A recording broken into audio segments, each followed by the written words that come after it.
Chris and Rudy here with the Kabuki Strength Team, and we're going to go through a really key movement. It's called the Turkish Get-Up.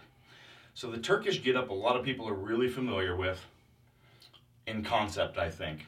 And it goes back to one of the themes that we really hit on a lot here, which is in the DMS system, which is doing things with purpose and intent, not going through the motions. So pay very particular attention to all the cueing sequences that I go through on this, because this movement affects so much.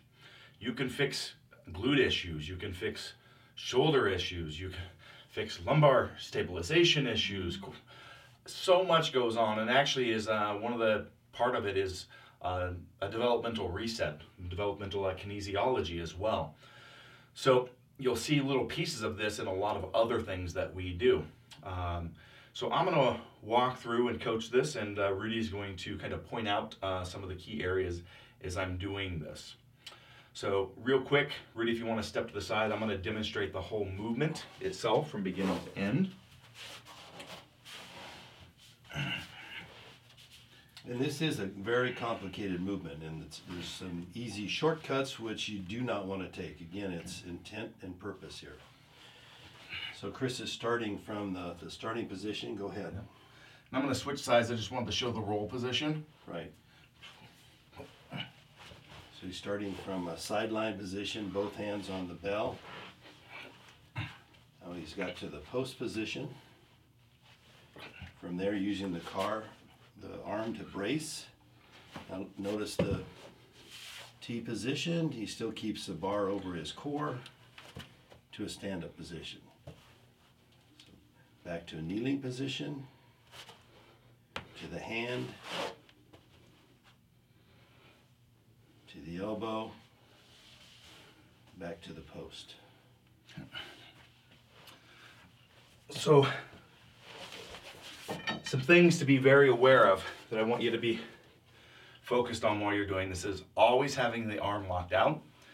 You're not going to see that in my videos just because my arm doesn't have the ability to do that. So let's be very clear. The arm stays forcibly locked out at the triceps. We maintain a punch grip here, so we're not cocked way back. We want to be tall with the head at all times. So we see his shoulders drop away from the ears. So even in the sideline position here, we don't want to be scrunched up, tall with the head through all positions. We want to maintain our T-spine position and our core stabilization here.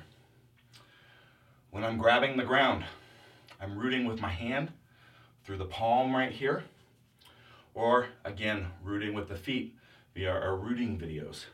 So I'm going to go ahead and start in the bottom position with the weight posted and walk through some of the cues here.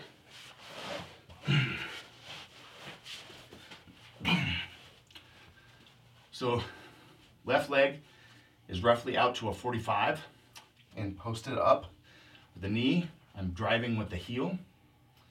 Boom, here. Punch grip, elbow locked out, shoulders pulled in, tall with the head. So I'm engaged here. Let that weight sink into the shoulder. I'm not pushing up.